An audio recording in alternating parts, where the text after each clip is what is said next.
Hi there, welcome back to your favorite deep dive show on stories contemporary and consequential for India. This week, we pick two. One from the global affairs and second from domestic politics. This week marked a tectonic shift in world politics. America blinked as China played its chess, poker-faced. The Busan meeting between Trump and Xi was optics. Real victory for Beijing came through a Rand Corporation report, which we analyze. On the domestic front, AIMIM chief Asaduddin Owaisi injected a dangerous proposition in Bihar campaign, that of proportional representation in governance. There's a history which we need to look at. You would understand why I call it dangerous. Let's get going.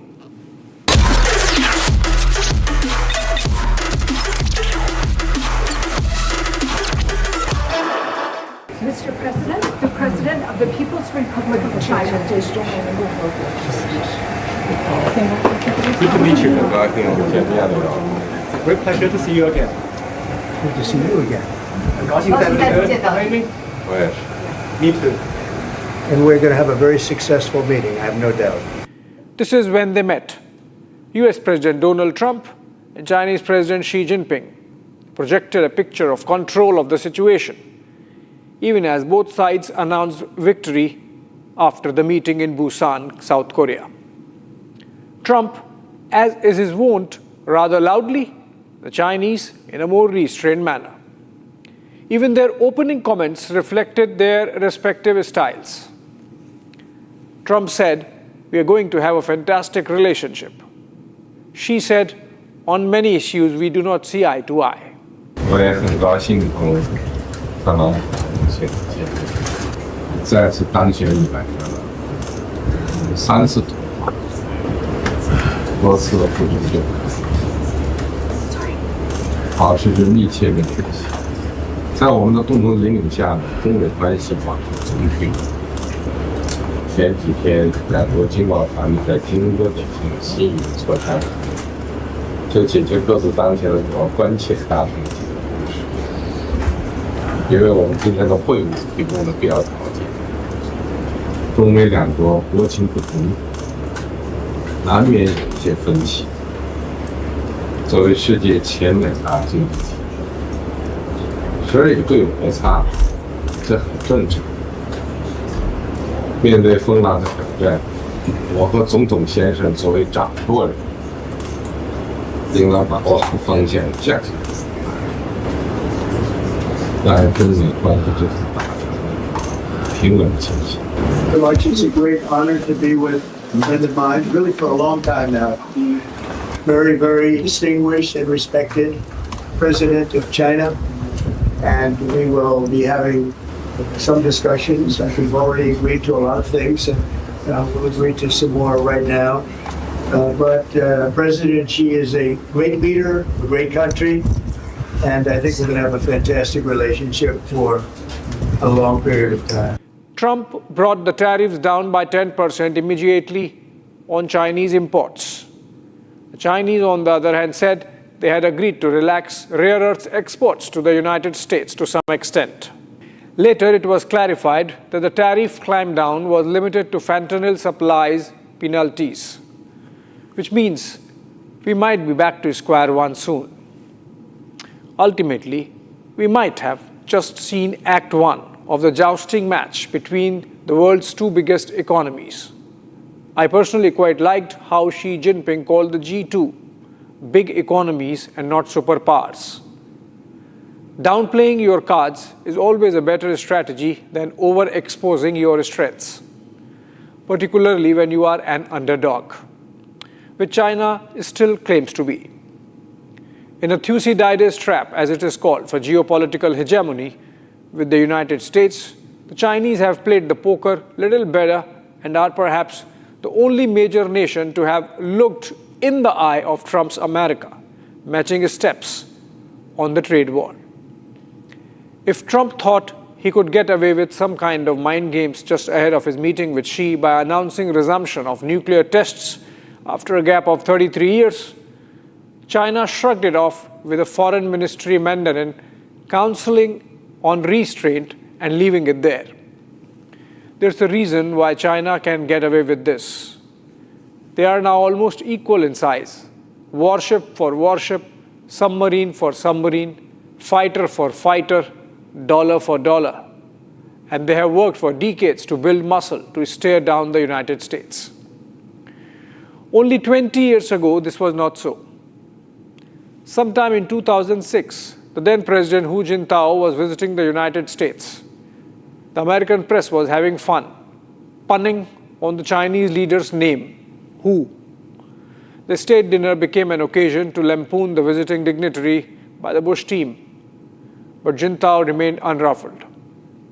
His composure was classic: bide your time, conduct, knowing fully well China was not yet there. Militarily speaking, those who knew saw it coming. There were 2 US Air Force colonels on a sabbatical at the American campus where I was doing a short-term fellowship.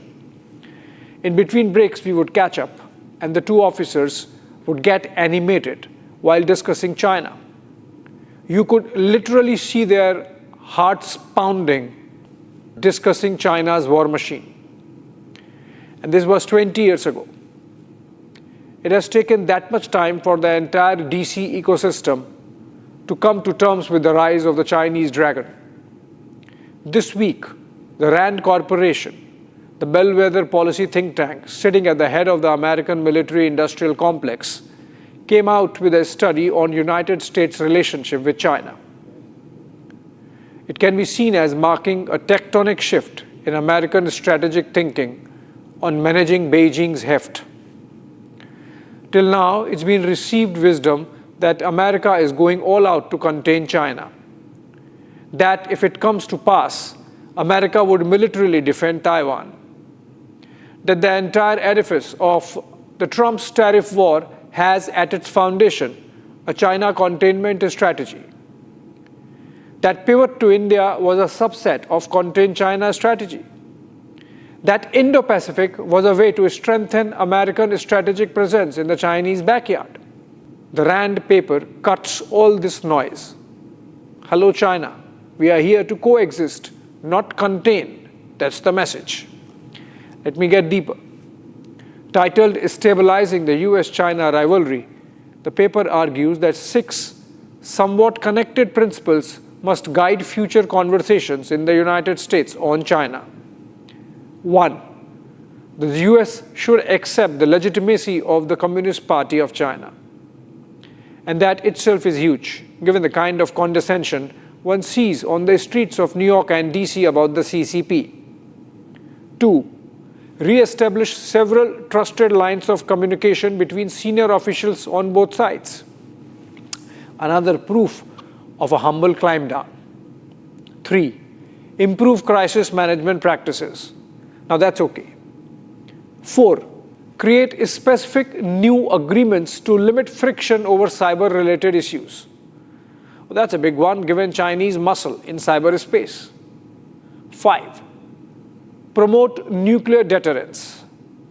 Guess what? The paper came only days before Trump announced resumption of nuclear testing. And finally, 6. Seek modest cooperative ventures on interests that overlap or relate to humanitarian concerns. If I connect the dots through these 6 principles, there's one single theme that emerges. China has arrived, and that best American interest is served in engaging rather than containing the dragon. It is interesting that the paper delves in quite some detail on the Taiwan question. And I thought it was the hugest takeaway. Taiwan is effectively thrown under the bus. Rand not only suggests that America should stay clear, but it also goes on to reassure China that the reunification objective can be achieved without bloodshed. Chinese tabloid The Global Times had some fun going through the report. On the suggestion that America make the prospect of war as hazardous and uncertain as possible for China on Taiwan, the newspaper mocked thus, and I quote, "Perhaps the hazardous and uncertain reality is on Washington's side." The US tried and failed to inject democracy into Iraq at the beginning of this century, and just a few years ago, the US left Afghanistan as it was unable to destroy the Taliban. For anyone to argue that the US could go to war with China and come out victorious would be extremely naive. Unquote. Imagine. It does not stop there. The study goes on to accuse the Mandarin-speaking so-called China experts in Washington, D.C. to be doing a disservice to the cause of a stable US-China relationship with their hawkish positions.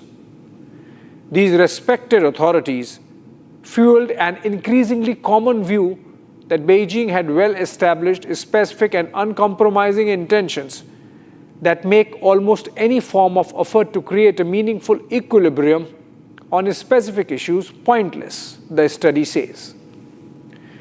One could literally smell a CCP operation through the 115 pages, but for the fact that RAND is fully financed by the American war machine, the Department of War, the Department of State, among others. Let me summarize the three most important recommendations. 1. It rejects the notion that a victory is possible for the United States in its rivalry with China. If you can't beat them, join them. That's why the suggestion of accepting the legitimacy of the Communist Party. A geopolitical surrender of this scale perhaps happened last in 1991-92, when the USSR crumbled under its own weight.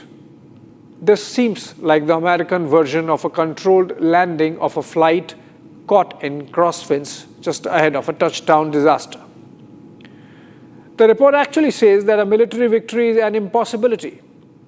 The second key recommendation follows from the first, which is to accept coexistence.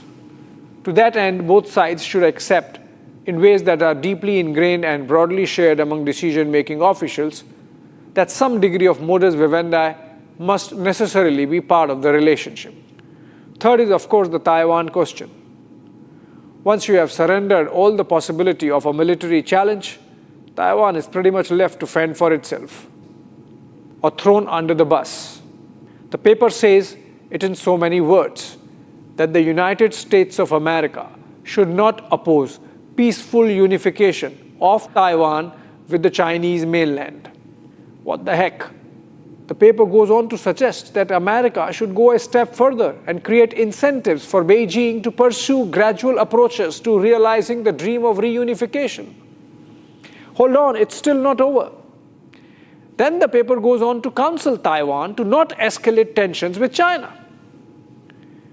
The paper explicitly criticizes Taiwan's Lai Ching-te, the present president, for his statements asserting Taiwan is sovereign, and says that Washington should use its potential leverage over Taiwan to limit its activities that upset the status quo. Ditto for Philippines. The paper says that Manila should avoid provocations and that the United States should tone down its military activities in the South China Seas, or at least make them less visible. When such a think tank as RAND makes recommendations this deferential to a strategic competitor, it's not out of kindness of heart. They are anything but peaceniks.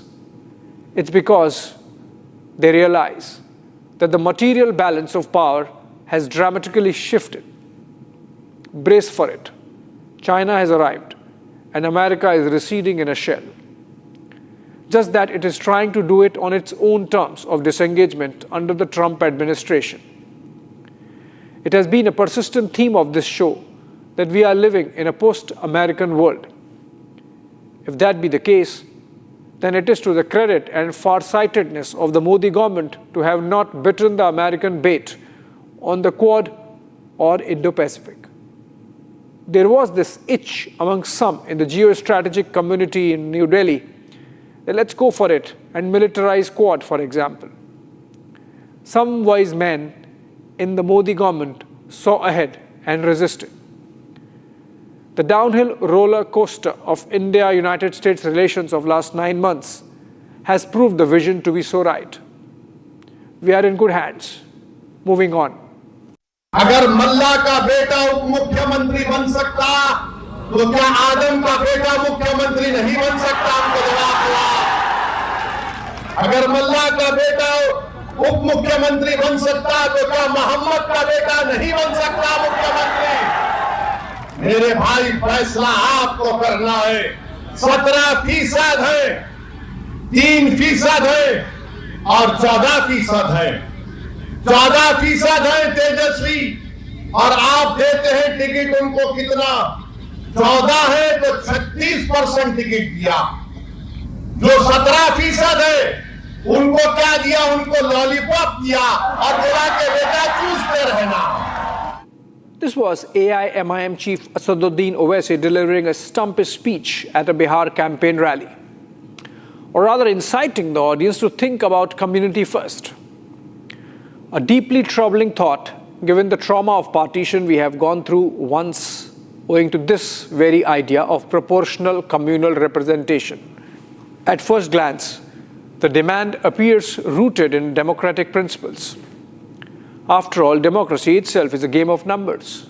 But beneath the surface lies a complex history of communal representation, political tokenism, and the unintended consequences of identity-based politics, going back to our freedom struggle. What began as Jinnah's 14 points in Delhi of 1929 ended with India's asundering along communal lines in 1947. The Muslim League won the support of a large section of Muslims, a majority of those who voted in the 1946 provincial and constituent assembly elections. The election was seen as a mandate for the 1947 partition. The 14 points of Jinnah got amplified and gained mainstream currency among Muslims a year later in 1930, when the likes of Allama Iqbal picked up the thread and provided the ideological construct. According to Iqbal, the Muslims formed the most homogeneous nation within India and deserved a marked-out territory for them. This was the 25th annual session of the Muslim League in the then Allahabad or today's Prayagraj. From Prayagraj, the idea reached the University of Cambridge, where a Muslim student, Rahmat Ali, crystallized it into the name Pakistan. From 1929 to 1933, it took all of 4 years for the idea of Pakistan to take a concrete shape. The demand for proportional representation and separate electorates created a mindset that political power must mirror religious demographics, a slippery slope that culminated with 1947. Rahmat Ali was in all likelihood a British deep state operation.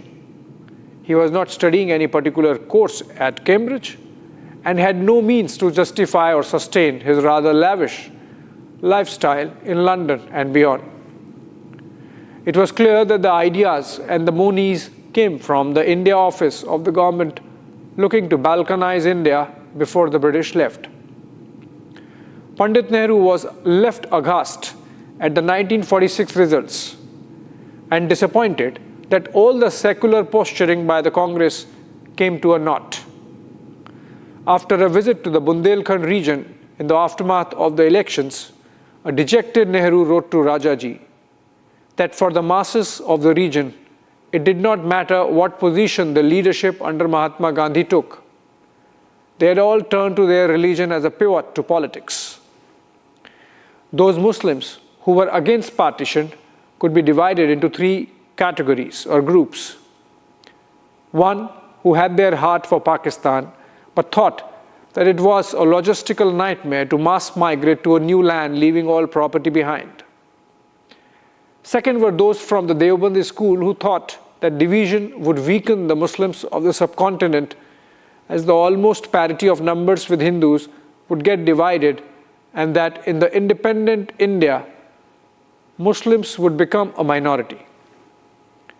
Third group belonged to supremely patriotic Muslims who thought of India as an indivisible motherland. It is this set of patriotic or nationalistic Muslims who face the maximum brunt of abuse from both the sides, the Hindu and Muslim communalists alike, the former finding them silent supporters of the Islamists and the latter finding them lesser Muslims. It's a long list of names, hundreds and thousands perhaps. The likes of Maulana Abul Kalam Azad, Hakim Ajmal Khan, Asaf Ali, Abbas Tayyabji, Saifuddin Kichlu, M.A. Ansari, Ashfaqullah Khan, just to name a few. But unfortunately, they never carried the weight within their own community the way the radicals did.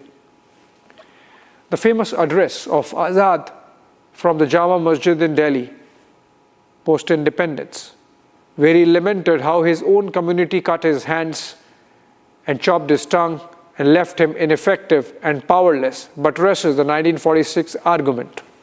The apologia given by those who find in the 1946 numbers the discomfort of taking the blame for partition is that this was a limited franchise of those who were the elites. The restricted franchise in 1946 was provided for in the Government of India Act 1935, according to which farmers, small shopkeepers, traders, etc. were excluded from electoral rolls. But despite these exclusions, roughly 20% of the masses were eligible to vote. Of course, on both the sides, Hindus and Muslims. If you look at random sampling methods utilized by psephologists these days, the size of the sample based on which they make predictions is about 1% or less. At 3%, most opinion or exit polls get it predominantly right. Which means at 20%, the Muslim franchise that voted in 1946 was representative enough of the Muslim mind at that time. But we digress. Let's pull back to the 14 points of Jinnah, of which proportional representation was one. Among them was ensuring adequate representation for Muslims in legislatures and elected bodies without undermining their majority status wherever they were present in majority. As a corollary to the representation in legislatures, the 14 points of Jinnah demanded fair representation for Muslims in government services, then required 1/3 Muslim representation in central and provincial cabinets as ministers. Jinnah wanted blanket prohibition on passing any bill opposed by 3/4 of the minority community. You get the drift. So when Owaisi says, give him a deputy chief minister in Bihar because his community has 17% vote share, it does not end there.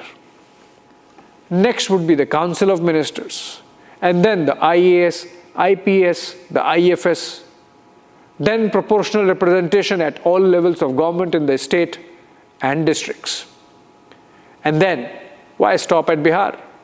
Why not the entire country? Those 14 points marked parting of ways between the Muslim League and the Indian National Congress. Look at the irony. It was not Modi or Shah who called those 14 points ridiculous. It was Rahul Gandhi's great-grandfather, Pandit Jawaharlal Nehru, who found them utterly divisive. Today, the Congress gets support from Owaisi in the Jubilee Hills bypolls in Hyderabad. The 14 points of Jinnah, by the way, also called for separation of Sindh from the then Bombay province. A prophetic Veer Savarkar called this a prelude to India's partition, which materialized in less than 2 decades. Coming back to Owaisi, this is not the first time that the AIMIM chief has waded into proportional representation as an issue. This is, of course, not the last time either. It is unfortunate that 80 years after independence, the Muslim leaders have to fall back on a plank that formed the root cause of the country's division. His campaign pitch has led to a comic situation where he gets attacked more by the secular cohort than the BJP. Owaisi has been called Hyderabadi Biryani not by the communal right wing, but by secular Pappu Yadav, firmly aligned with the Congress and the Mahagathbandhan in Bihar. A couple of weeks back, I did a podcast with veteran journalist Shahid Siddiqui on his life in politics. He lamented the fact that he could not win from a non-Muslim seat despite all the credentials of being a liberal Muslim. And he was not Muslim enough for the so-called Muslim seats where the minorities decide the winner. This then is the crux or problematic of the issue. Not whether a Muslim can win from Simanchal in Bihar or Bhiwandi in Maharashtra, but whether a Muslim can win from Chandni Chowk in Delhi or Ahmedabad East in Gujarat. For that to happen, many stereotypes would need to be broken. Mr. Owaisi does not seem to be having the stomach for that. Thanks for watching.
दादी के हाथों का जादू और खुशबू से महकता घर, माँ की मुस्कुराहट और खाने की सुगंध। MDH गरम मसाला, क्योंकि हर रिश्ता है स्वाद से जुड़ा।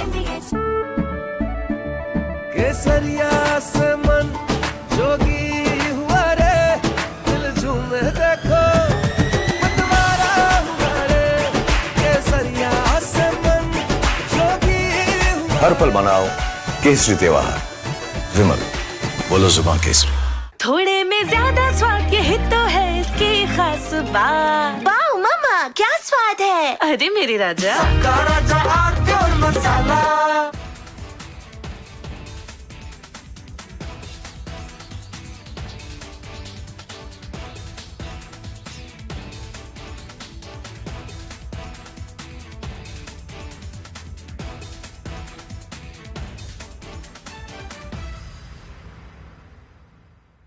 India is all set to conduct a large-scale tri-service